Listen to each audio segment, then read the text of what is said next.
देखो बालकों, अपने पिछले कालांश में बात चल रही थी अमेरिका के द्वारा आतंकवाद के विरुद्ध एक विश्वव्यापी युद्ध के रूप में चलाए गए सैन्य अभियान की, जिसे ऑपरेशन एंड्यूरिंग फ्रीडम का नाम दिया गया था। एंड्यूरिंग फ्रीडम का नाम दिया गया था ये। और इस ऑपरेशन के तहत 9/11 की घटना के पीछे जिन पर जो है शक था, उन सबको अमेरिकी सेना ने क्या किया, गिरफ्तार कर लिया। अमेरिकी सेना ने सबको गिरफ्तार कर लिया और यहाँ पर अलकायदा और अफगानिस्तान के तालिबानी शासन को जो है मुख्य निशाना बनाया गया था। मैंने ये बताया था आपको, मैंने ये भी बताया था कि अलकायदा और तालिबानी शासन को उखाड़ फेंकने में अमेरिका सफल रहा, लेकिन उसकी जो जड़ें हैं उनको नहीं उखाड़ पाया, उसको नहीं उखाड़ पाया, अर्थात उसके अवशेष आज भी मौजूद हैं। और 9/11 के बाद में पश्चिमी मुल्कों में कई आतंकवादी घटनाएं घटी, जो घटनाएं इस बात की प्रमाण है कि आज भी तालिबान और अलकायदा के अवशेष विद्यमान है। अमेरिकी जो सेना थी उसने पूरे विश्व में गिरफ्तारियां की। साथ साथ में देखो आपके जिन लोगों की गिरफ्तारियां की, जहां जिन देशों से गिरफ्तारियां की, उन देशों की सरकारों को भी नहीं बताया गया कि आपके अमुक नागरिक को जो है गिरफ्तार किया गया है। तो दुनिया के सभी देशों से जहां अमेरिका को शक हुआ कि 9/11 की घटना में इस देश के अमुक नागरिक का हाथ है, उन लोगों को उसने गिरफ्तार किया और वहां की सरकार को भी नहीं बताया। तो ये क्या था, सरकार को न बताना, बिना बताए जो है गिरफ्तार करना, अमेरिका का वर्चस्व। साथ में देखो आपके गिरफ्तार लोगों को अलग अलग जेलों में बंद रखा गया, उन्हें खुफिया जेलों में बंदी बना करके रखा गया। वहां पर जो है आपके न तो मीडिया के लोगों को जाने दिया गया, न जो है आपके संयुक्त राष्ट्र संघ के जो मानवाधिकार संबंधी संगठन है उसके लोगों को भी नहीं जाने दिया गया। और यही नहीं, आपके क्यूबा के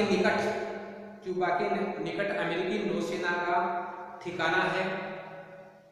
ठिकाने का नाम है आपके गुआंतानामो बे जेल।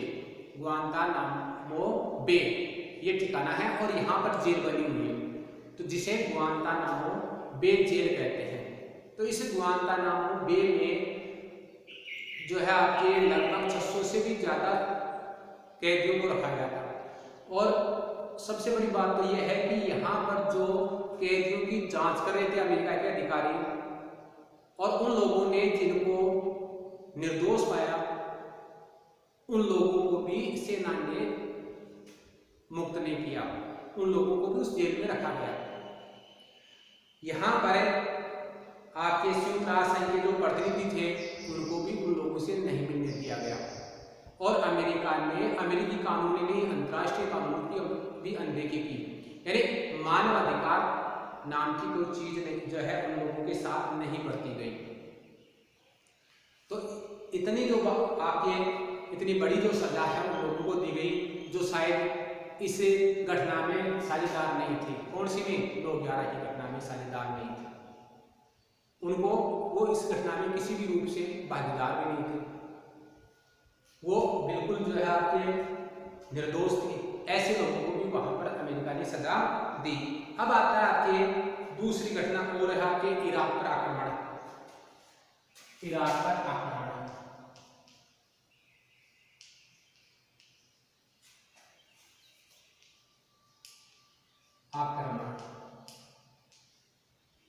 ये आपके 2003 की घटना है।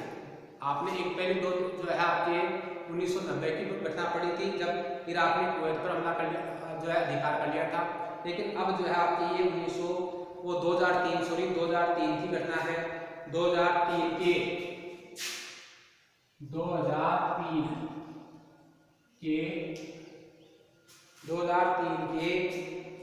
19 मार्च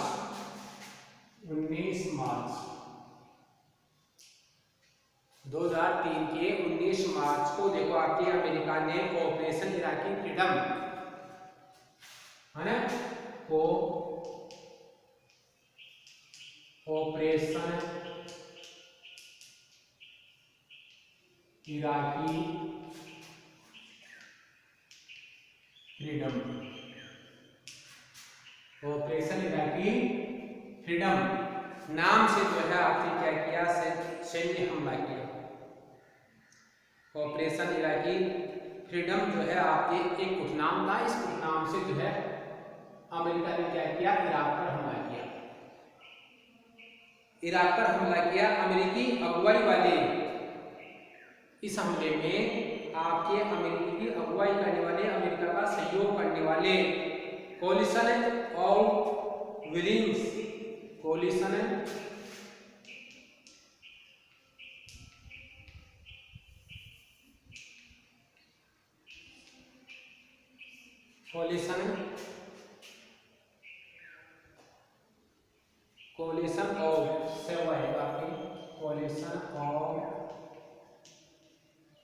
कोलिशन ऑफ विलियम्स,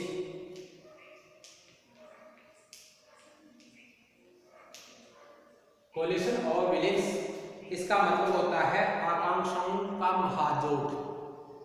आकांक्षाओं का महाजोट अर्थात उच्च आकांक्षाएं रखने वाले देशों का समूह, यानी 40 से भी ज्यादा जो है आपके देश इसमें शामिल हुए। 40 से ज्यादा देश इस महाजोट में सम्मिलित हुए। इसमें अमेरिका के नेतृत्व में इराक पर 2003 के मार्च को आक्रमण करने के लिए, जिसे ऑपरेशन इराकी फ्रीडम सैन्य अभियान का नाम दिया गया था, या इसके नाम से जो इराक पर हमला किया गया था। सबसे बड़ी बात तो यह है कि संयुक्त राष्ट्र संघ से भी जो है आपके इस हमले की अनुमति नहीं दी गई, अर्थात संयुक्त राष्ट्र संघ ने ऐसा कोई हमला करने की अनुमति अमेरिका या उसके जो सहयोगी देश है उनको नहीं दी थी। ये केवल अमेरिका और उसके महाजोट 40 देशों का समूह था, उसके द्वारा जो है अपनी इच्छा से, मनमर्जी से जो है आपके क्या किया गया था, आक्रमण किया गया था। और दिखावे के लिए ये कहा गया था कि इराक के पास सामूहिक संहार के हथियार है, सामूहिक संहार यानी कि सामूहिक विनाश करने के हथियार है, और इसी कारण इतने बड़ी मात्रा में या ये हथियार होने के कारण इराक से ये हथियार नष्ट करना चाहते हैं हम, और विश्व शांति की स्थापना करना चाहते हैं। यह जो है आपके इस महाजोट द्वारा कहा गया था, इस समूह द्वारा कहा गया था। देखो इराक में सामूहिक संहार के हथियारों की मौजूदगी का कोई प्रमाण नहीं मिला। जब प्रमाण नहीं मिला तो इसका मतलब यह है कि इस आक्रमण का जो है या इस युद्ध का उद्देश्य कोई और ही था। उद्देश्य और क्या, जैसे प्राकृतिक संसाधनों को प्राप्त करना, खनिज तेल, खनिज संसाधन प्राप्त करना, ऊर्जा संसाधन जिसको कहते हैं वो प्राप्त करना, और अपनी इच्छा की सरकार यहाँ पर स्थापित करना, ताकि अपनी इच्छा की सरकार से जितना चाहे उतना डीजल, पेट्रोल यानी कि खनिज पदार्थ जो है, खनिज तेल है वो खरीद सके, प्राप्त कर सके, सस्ते में प्राप्त कर सके। ये जो आकांक्षा थी, उसी आकांक्षा के तहत उन्होंने क्या किया था, इन देशों ने, अमेरिका के नेतृत्व वाले देशों ने इराक पर सामूहिक संहार के हथियारों का आरोप लगा करके आक्रमण कर दिया, ताकि तात्कालिक सरकार को उठाया जाए और उस सरकार को उठा करके अपनी कठपुतली सरकार बिठा दी जाए और वहां के संसाधनों का उपयोग किया जाए। ऐसा जो है आपके तेल अधिकारों पर या तेल भंडार पर जो है आपके तेल भंडारों पर नियंत्रण करने या उन पर अधिकार करने का उद्देश्य इनका था, और इसी उद्देश्य से जो है इन्होंने क्या किया था, वहां की सरकार को उठाने और मनपसंद की सरकार उठाने के लिए जो है आक्रमण किया था। इस आक्रमण का परिणाम ये हुआ कि सद्दाम हुसैन की जो सरकार है वो चंद रोज में ही जाती रही, अर्थात इराक की सेना थोड़े समय में ही पराजित हो गई। तो यहाँ पर जो आपके अमेरिकी नेतृत्व वाले इस महाजोट का क्या हो गया, यहाँ पर अधिकार हो गया, और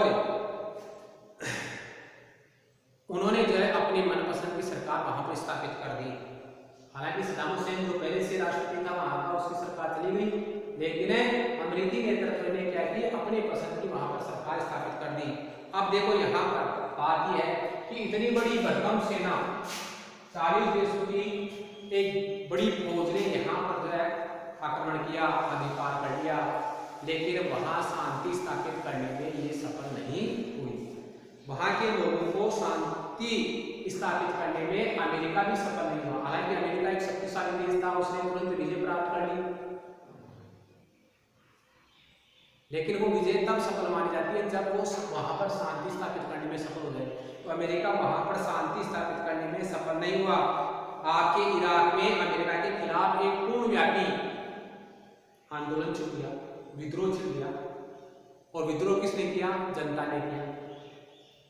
तो अमेरिका के खिलाफ एक पूर्णव्यापी विद्रोह जो है आपके वहां पर छिड़ गया, भड़क उठा, और अमेरिका के इस विद्रोह में 3000 सैनिक मारे गए। हालांकि इराक के सैनिकों की संख्या बड़ी मात्रा में थी, अधिक थी, 3000 से ज्यादा थी जो मारे गए, इस युद्ध में मारे गए वो ज्यादा थी। लेकिन इस विश्व आपके पूर्णव्यापी विद्रोह के फलस्वरूप जो है अमेरिका के 3000 सैनिक मारे गए, और इसी युद्ध में जो आपके इराक के भी सैनिक जो है बड़ी मात्रा मारे गए, बड़े संख्या में मारे गए। क्यों? क्योंकि इराक के सैनिकों के पास में इतनी प्रौद्योगिकी, इतनी क्षमता नहीं थी जितनी इराक के अमेरिका के सैनिकों के पास में है, उतनी इराक के सैनिकों के पास में नहीं थी। एक अनुमान की बात करें तो इस अनुमान के अनुसार अमेरिकी हमले के बाद, अमेरिका का हमला होने के बाद लगभग 50,000 नागरिक इराक के मारे गए। इतनी बड़ी संख्या में 50,000 नागरिक जो बेगुनाह थे ये मारे गए। आक्रमण के बाद जो है आपके एक पूर्णव्यापी जन विद्रोह हुआ, उस विद्रोह को दबाने के लिए सैन्य कार्रवाई की गई। तो इस सैन्य कार्रवाई में आपके 50,000 नागरिक मारे गए, लेकिन फिर भी अमेरिका जो है वहां पर शांति स्थापित करने में सफल नहीं हुआ। एक महत्वपूर्ण अर्थ में इराक पर अगर हम इस सारी घटना का एक अर्थ निकालें तो उसके तहत हम पाएंगे कि इराक पर अमेरिकी हमला सैन्य और राजनीतिक धरातल पर विफल रहा। सैन्य धरातल पर भी विफल इसलिए रहा क्योंकि उसके 3000 के लगभग सैनिक मारे गए, और जो आपके राजनीतिक धरातल पर इसलिए रहा क्योंकि वो वहां पर राजनीतिक व्यवस्था को संचालित नहीं कर पाया, स्थापित नहीं कर पाया, वहां पर शांति स्थापित नहीं कर पाया।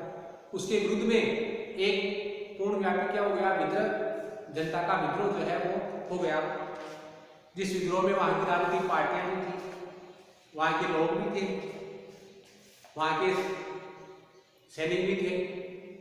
तो इस प्रकार उस विद्रोह को जब वो उस विद्रोह पर अंकुश नहीं लगा पाया तो उसको क्या माना जाएगा, राजनीतिक धरातल पर उसको असफल माना जाएगा।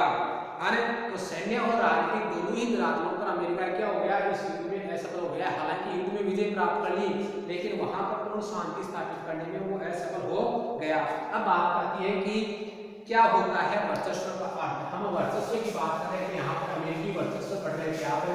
विश्व में अमेरिकी वर्चस्व का अर्थ क्या होता है,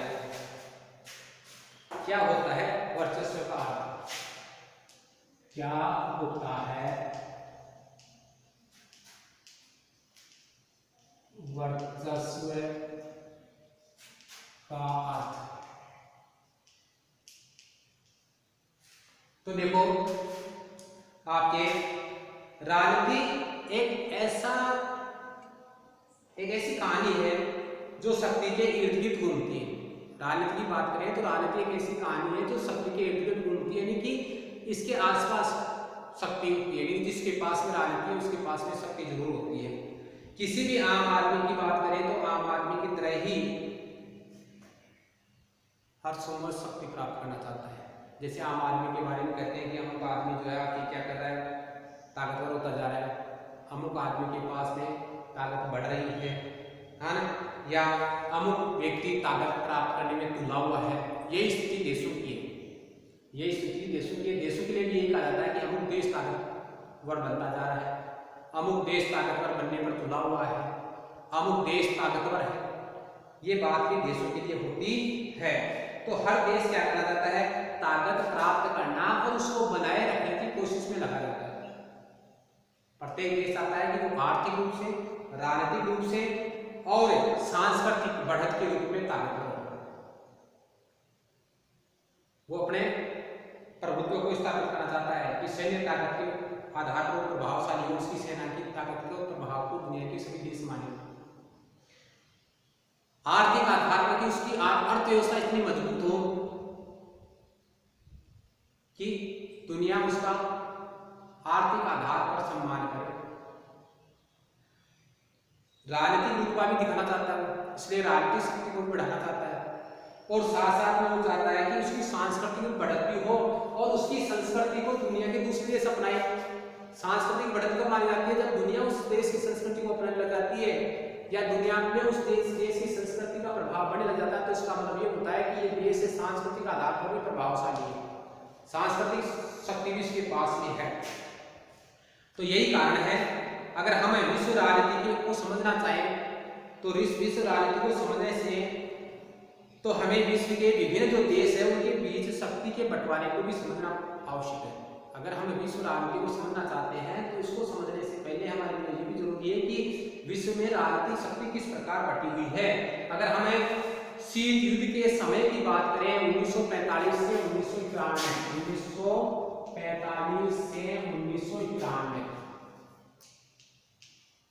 शीत युद्ध चल रहा था आपके, शीत युद्ध का दौर था आपके।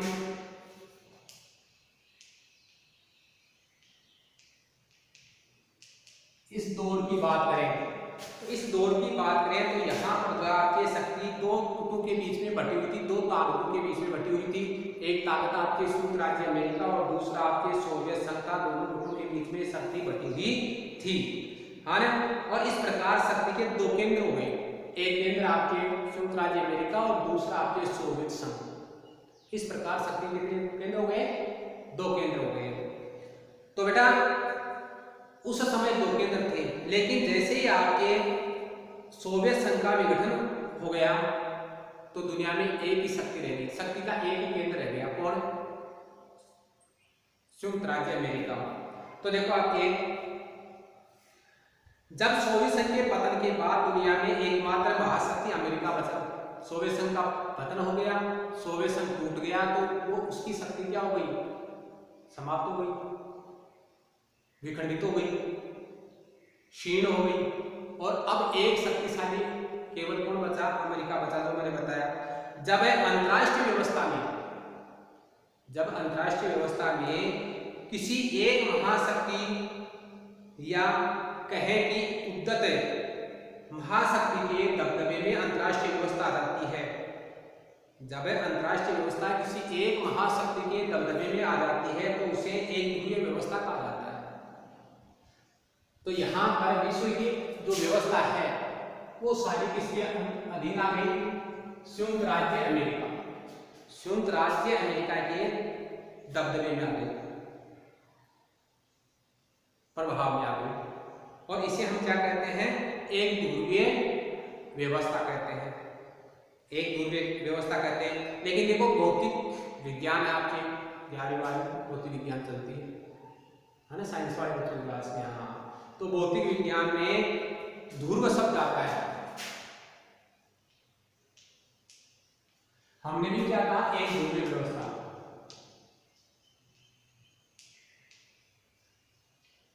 हमने भी क्या कहा? जब दुनिया में दुनिया की सारी व्यवस्थाएं एक महाशक्ति के अधीन हो जाती है और एक महाशक्ति के अनुसार ही वो व्यवस्थाएं चलती है, तो उसे एक ध्रुवीय महाशक्ति कहते हैं, एक ध्रुवीय व्यवस्था कहते हैं। तो यहाँ पर एक ध्रुवीय व्यवस्था, एक ध्रुवीय का मतलब हो गया एक ही ध्रुव, यानी कि भौतिक विज्ञान में ध्रुव का मतलब होता है दो बिंदु, जैसे पृथ्वी का उत्तरी ध्रुव और दक्षिणी ध्रुव। तो यहाँ पर इस शब्द का जो है आपके भ्रामक प्रयोग किया गया है, भ्रम उत्पन्न करने वाला प्रयोग किया गया है। तो इसे हम एक ध्रुवीय जो शब्द का उपयोग करते हैं किसी देश की शक्ति को प्रकट करने के लिए, प्रभाव को प्रकट करने के लिए, तो एक ध्रुवीय शब्द का जो प्रयोग करते हैं वो क्या है, एक भ्रामक है। इसलिए अंतरराष्ट्रीय व्यवस्था में ताकत का जब एक बिंदु होता है, ताकत एक ही बिंदु में केंद्रित होती है, तो उसे हम वर्चस्व कहते हैं। क्या कहते हैं? इसके स्थान पर किसका प्रयोग करते हैं? वर्चस्व का प्रयोग करते हैं। कि जब विश्व की व्यवस्था किसी एक ही केंद्र में समाहित होती है, तो ऐसी व्यवस्था को या ऐसे बिंदु को, ऐसे केंद्र को हम क्या कहते हैं? वर्चस्व कहते हैं, या ऐसी व्यवस्था को वर्चस्व कहते हैं। तो यहाँ पर विश्व की जो व्यवस्था है वो अमेरिका में केंद्रित है। विश्व की व्यवस्था अर्थात संपूर्ण विश्व की शक्ति किसमें निहित है? संयुक्त राज्य अमेरिका अर्थात अमेरिका में निहित है, और शक्ति का केंद्र अमेरिका है। तो इसको हमें एक ध्रुवीय व्यवस्था न कहकर के कहेंगे, अमेरिका का वर्चस्व कहेंगे। तो यहाँ पर जो हमने पीछे अध्याय 2 में बोला था एक ध्रुवीय विश्व का गठन होना, तो वो एक ध्रुवीय विश्व का मतलब भ्रामक शब्द था, वो भ्रम उत्पन्न करने वाला था, क्योंकि बहुध्रुवी में ध्रुव का अर्थ अलग होता है। तो ये भ्रामक शब्द है, तो इसके स्थान पर हम किसका प्रयोग करते हैं? वर्चस्व शब्द का प्रयोग करते हैं। कब है?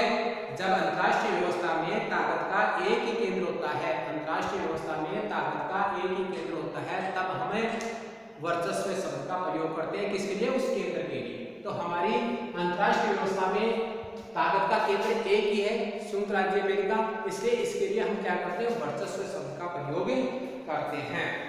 अब बात आती है आपके कि वर्चस्व सैन्य शक्ति के अर्थ में। अब आपको अमेरिकी जो वर्चस्व है उसको अलग अलग अर्थों में अध्ययन करना है। एक तो वर्चस्व सैन्य शक्ति के रूप में, एक वर्चस्व आर्थिक शक्ति के रूप में, एक वर्चस्व आपके राजनीतिक शक्ति के रूप में, एक वर्चस्व जो है आपके सांस्कृतिक रूप में। अब इनमें से अमेरिकी वर्चस्व सैन्य शक्ति के रूप में अमेरिकी वर्चस्व को स्पष्ट कीजिए, परीक्षा में से प्रश्न पूछे जाएंगे आपसे। राजनीतिक रूप से अमेरिकी जो आपके अमेरिकी वर्चस्व को स्पष्ट कीजिए। ढांचागत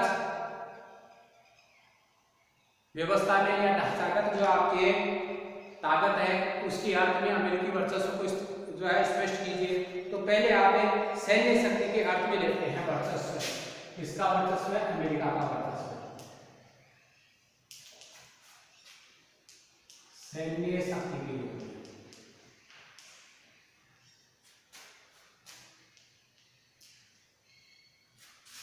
सैन्य शक्ति के अर्थ में मुख्यमंत्री को यहाँ पर अर्थ देखा कि सैन्य शक्ति के अर्थ में, सैन्य शक्ति के अर्थ में लेते हैं, यानी सैन्य शक्ति के आधार पर वर्चस्व किस प्रकार है अमेरिका का। तो देखो आपके एक शब्द है हेगेमनी, हेगेमनी। ये शब्द प्राचीन समय में यूनान में प्रयोग किया जाता था। यूनानी शब्द कौन सा शब्द है? यूनानी शब्द है, और प्राचीन समय में यूनान में होता था। यूनानी शब्द है और प्राचीन समय में आपके कब है? प्राचीन समय में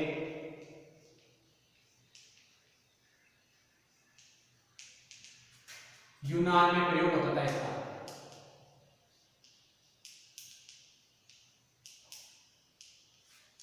किसका? हेगेमनी शब्द का प्रयोग यूनान में होता था, प्राचीन समय में होता था, है ना। और ये इस शब्द का प्रयोग एक राज्य के नेतृत्व को प्रकट करने के लिए किया जाता था। अन्य राज्यों में जो शक्तिशाली राज्य होता था उसको प्रकट करने के लिए इस शब्द का प्रयोग किया जाता था। मूल रूप से देखें तो इस शब्द का प्रयोग जो है प्राचीन यूनान के अन्य जो नगर राज्य थे उनकी तुलना में एथेंस की प्रबलता को प्रकट करने के लिए किया जाता था, या एथेंस की प्रबलता को ये जो है क्या करता था? इंगित करता था। तो एथेंस की प्रबलता को इंगित करने के लिए आपके किस शब्द का प्रयोग किया जाता था? यहाँ पर हेगेमनी शब्द का प्रयोग यूनान में किया जाता था। इसका मतलब ये हुआ कि एथेंस जो नगर राज्य था यूनान का, वो अन्य नगर राज्यों से शक्तिशाली था, और उसकी शक्ति को प्रकट करने के लिए हेगेमनी शब्द का प्रयोग किया जाता था। इसके आधार पर यह बताया जाता था कि एथेंस जो है अन्य राज्यों से सैन्य अलग है, सैन्य क्षमता में शक्तिशाली है। तो देखो आपके हेगमनी के पहले अर्थ का संबंध जो है आपके राज्यों के बीच सैन्य क्षमता के कारण, सैन्य क्षमता की बनावट और तोल में है। अगर इसका पहला अर्थ ले, एक अर्थ तो क्या है, सैन्य क्षमता की बनावट, इसका हेगेमनी का सैन्य क्षमता की बनावट,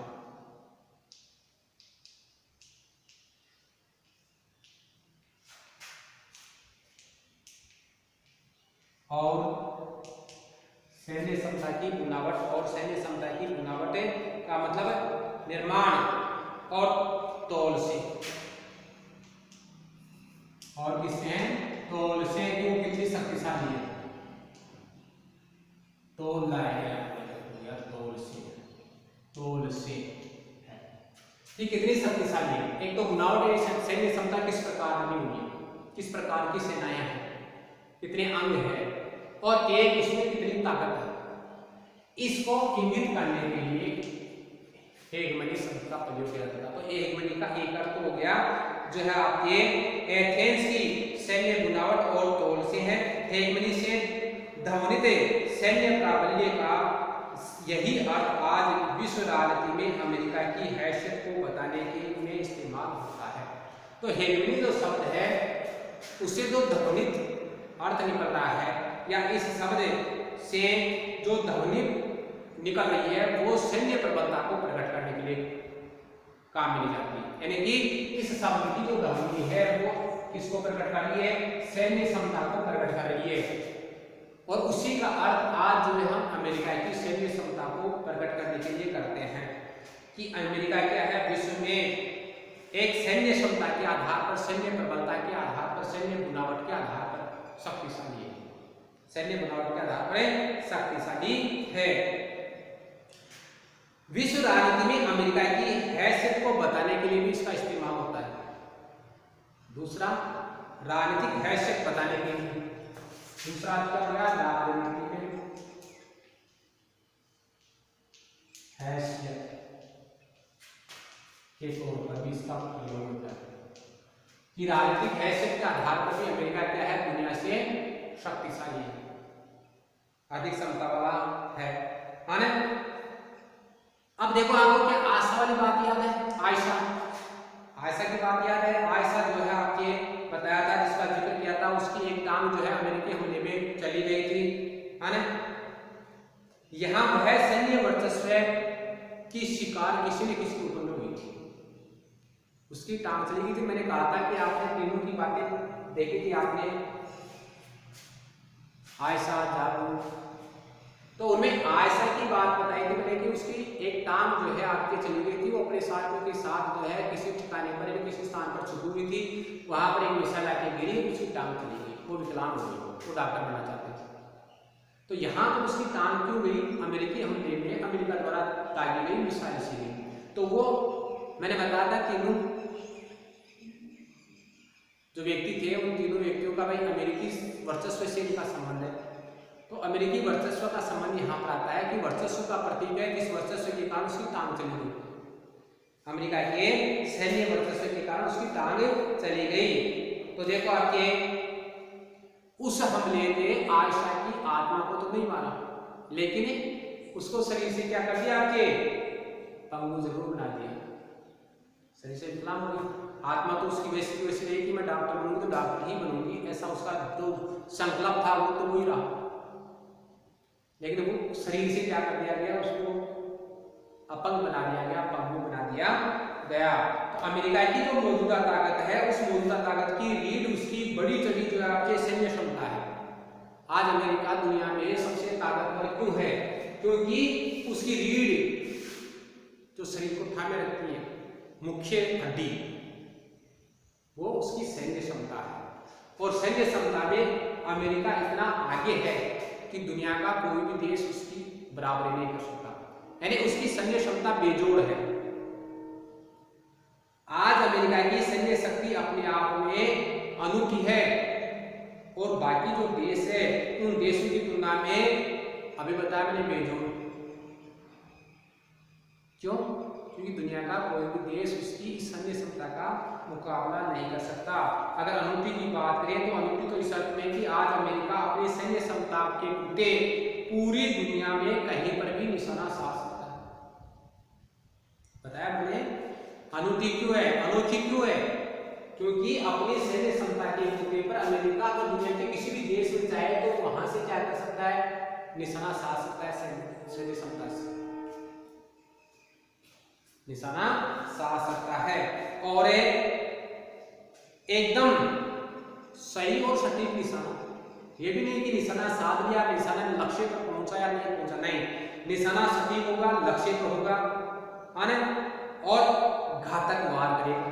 वार भी घातक होगा। वार भी ये नहीं कि भाई निशाना जो है चूका नहीं, सही जगह लगाया, लेकिन वार घातक नहीं है। वार भी क्या होता है, घातक वार करता है। तो सही, सटीक और अचूक निशाना और घातक वार करने की उसकी क्षमता है। उसके पास से ये जो क्षमता है वो ही क्या कर रही है, उसे बेजोड़ बना रही है, उसकी सैन्य क्षमता को बेजोड़ बना रही है और अमेरिका की शक्ति की रीढ़ है। देखो आपके अपनी सेना को युद्ध भूमि से अधिकतम दूरी पर रखते हुए अमेरिकी सेना जो क्षमता है उसका दूसरा उदाहरण देता हूँ क्या, कि अपनी सेना को युद्ध भूमि से दूर रखते हुए अमेरिका शत्रु के घर में घुस करके उसको मार सकता है और अपनी सेना को सुरक्षित रख सकता है। दुश्मन को उसके घर में मार करके अपनी सेना को सुरक्षित रख सकता है, यानी कि वो अपनी सेना को युद्ध भूमि से दूर रखते हुए दूसरे देश पर आक्रमण करके उस देश के लोगों को उस देश में हरा सकता है। यानी कि अपने हथियारों का वार, चाहे मिसाइल दागना हो, चाहे ऐसे अन्य हथियार हो जिनको डाल करके वो उस देश को क्या कर सकता है, उसी के घर में मार सकता है और अपनी सेना को सुरक्षित रख सकता है। तो ये जो क्षमता है उसकी बेजोड़ सैनिक क्षमता, वही अमेरिका की शक्ति या उसके वर्चस्व का एक महत्वपूर्ण कारण है। अमेरिकी सैन्य शक्ति का एक अनूठापन अपनी जगह, अमेरिकी जो सैन्य शक्ति है उसका अनूठापन, अनोखा होना अपनी जगह है, लेकिन इसमें भी ज्यादा जो आपके विस्मयकारी यानी कि आश्चर्यजनक तथ्य यह है कि आज कोई भी देश अमेरिकी सैन्य शक्ति की तुलना में, या तुलना तो दूर की बात है, उसके पासन के बराबर भी जो है आपके बराबरी नहीं कर सकता। अमेरिकी सैन्य शक्ति की तुलना करना चाहे कोई देश तो उसके पासन यानी उसके पास के अंग यानी एक अंग के बराबर भी जो है बराबरी नहीं कर सकता। क्यों नहीं कर सकता? कि अगर अमेरिका की सैन्य वेग को देखें तो उसका सैन्य वेग देखो आपके वेग अमेरिका के नीचे के 12 देश है, अमेरिका के नीचे के 12 देश है। इन 12 देशों द्वारा अपनी सेना पर किया गया व्यय है का योग से भी ज्यादा है, से क्या है आपके ज्यादा, किसका? अमेरिका का। कहने का मतलब यह है कि अमेरिका अपनी सेना पर अपने नीचे के 12 देशों द्वारा अपनी सैन्य क्षमता के लिए, अपनी सैन्य शक्ति को बढ़ाने के लिए, अपनी सैन्य तकनीकी को बढ़ाने के लिए, अपनी सैन्य प्रौद्योगिकी के लिए जितना खर्चा किया जाता है उस खर्चे को जोड़ लिया जाए तो उससे भी ज्यादा खर्चा अमेरिका अकेला कर रहा है। अमेरिका अकेला कर रहा है। तो आप सोच सकते हैं कि दुनिया के जो सबसे बड़े देश है, जो अमेरिका के बाद दूसरे नंबर पर आने वाले जो देश है, दूसरे, तीसरे, चौथे, पांचवें, ऐसे 12 नंबर पर आने वाले देश हैं, उन देशों द्वारा अपनी सैन्य क्षमता पर जितना खर्चा किया जाता है उस खर्चे को जोड़ दिया जाए तो उससे भी जो है ज्यादा अमेरिका का मिलेगा। जब अमेरिका इतनी बड़ी राशि, इतना बड़ा व्यय अपनी सैन्य क्षमता पर कर रहा है, अपनी सेना पर कर रहा है, सेना की शक्ति को बढ़ाने के लिए कर रहा है, सेना में प्रौद्योगिकी का विकास करने के लिए कर रहा है, प्रौद्योगिकी खोजों के लिए कर रहा है, तो इसका मतलब निश्चित तौर पर उसकी सैन्य शक्ति क्या है? बेजोड़। अगर हम बात करें यहाँ पर तो देखो आपके पेंटागन आपको बात आई थी, कि आपके 9/11 की जो घटना थी, उस घटना में आतंकवादियों ने एक विमान पेंटागन पर टकराया था। और पेंटागन क्या है? आपके अमेरिका का रक्षा विभाग है। यहाँ पर रक्षा विभाग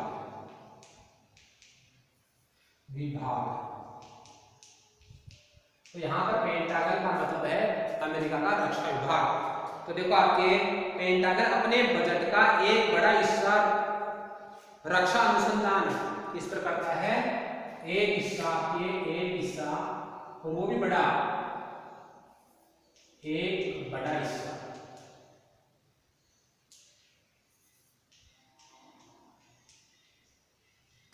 रक्षा अनुसंधान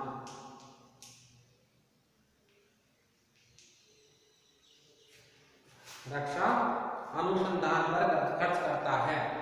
अनुसंधान पर खोज करना जिसको हम क्या कहते हैं? आधुनिक समय में जो है जिसे हम प्रौद्योगिकी कहते हैं, अर्थात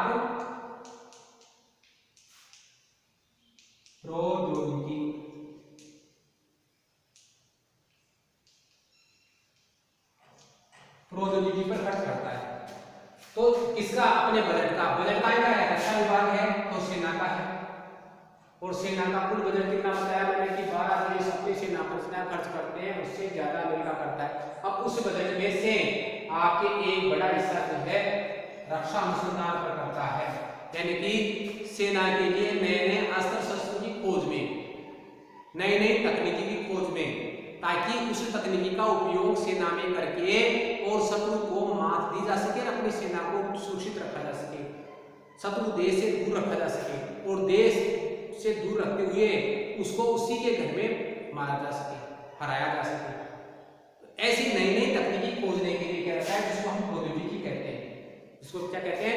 प्रौद्योगिकी पर जो है आपकी ये रक्षा विभाग जो है सेना पर खर्च कर रहा है। इस प्रकार अमेरिका के जो सैन्य प्रभुत्व का आधार है, वो उसकी कुछ सैन्य व्यय नहीं है, बल्कि उसकी प्रौद्योगिकी भी है।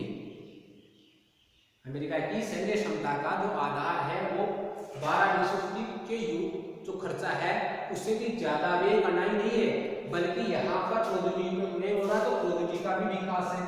तो प्रौद्योगिकी भी क्या है आपके अमेरिका के पास में अच्छी है, और अच्छी तकनीकी के कारण वो क्या है आपके सैन्य क्षमता में ताकतवर है। अमेरिका आज सैन्य प्रौद्योगिकी के मामले में इतना आगे है कि किसी और देश के लिए इस मामले में उसकी बराबरी कर पाना संभव नहीं है। तो ये एक बड़ा हिस्सा प्रौद्योगिकी पर खर्च करना है। रक्षा अनुसंधान पर खर्च करने से अमेरिका प्रौद्योगिकी मामले में इतना आगे बढ़ गया कि दुनिया का कोई देश उसकी बराबरी नहीं कर सकता, और बराबरी नहीं कर सकता तो सबसे ही अमेरिका क्या हो गया? शक्तिशाली हो गया, उसका वर्चस्व दुनिया पर स्थापित हो गया। इसमें देखो आज कोई भी शक नहीं है कि इराक पर अमेरिका ने जो हमला किया, उसे हमले से इराक की कुछ कमजोरियां उजागर हुई। क्योंकि कमजोरियां उजागर कैसे हुई? कि कमजोरियां उजागर इस वजह से हुई कि वहां के लोगों ने अमेरिका के विरुद्ध विद्रोह कर दिया। उस विद्रोह को दबाने में अमेरिका सफल नहीं हुआ। तो इसका मतलब अमेरिका में जो है आपके कुछ कमजोरियां थी, कुछ कमियां थी, और कमियां होने के कारण ही वो वहां पर जो है आपके शांति स्थापित नहीं कर सका। तो ये बात जो है आपकी उजागर हुई है किससे? इराक युद्ध से। अमेरिका इराक की जनता को अपने नेतृत्व वाली जो सरकार है, माने अपने नेतृत्व वाला जो सैन्य गठबंधन था, उस गठबंधन की सेना के आगे झुका पाने में असमर्थ रहा। अपने नेतृत्व की सरकार मानो जो उन्होंने अपने कठपुतली सरकार बनाई, तो उस सरकार के सामने भी जो है वहां की जनता ने झुकी, और ये गठबंधन की जो सेनाएं थी, उन सेनाओं ने वहां पर शांति स्थापित करने के लिए रुकी सेनाएं वहां पर, लेकिन उन सेनाएं भी जो है उस विद्रोह को नहीं दबा पाई, वहां पर शांति स्थापित नहीं कर पाई। तो इसका मतलब वो सफल नहीं हुई। बहरहाल अमेरिका की जो कमजोरी है, उस कमजोरी को पूरी तरह से समझने के लिए हमें ऐतिहासिक परिप्रेक्ष्य में जाना पड़ेगा। अमेरिका की जो आपकी ये कमजोरी रही, उस कमजोरी को समझने के लिए हमें क्या करना पड़ेगा? इतिहास में जाना पड़ेगा, और इतिहास में चल करके हम क्या करेंगे? इस कमजोरी को समझेंगे। लेकिन ये इतिहास में जाएं और फिर उसको समझें। ये बात हम अगले जो आपके कालांश होगा उसमें करेंगे।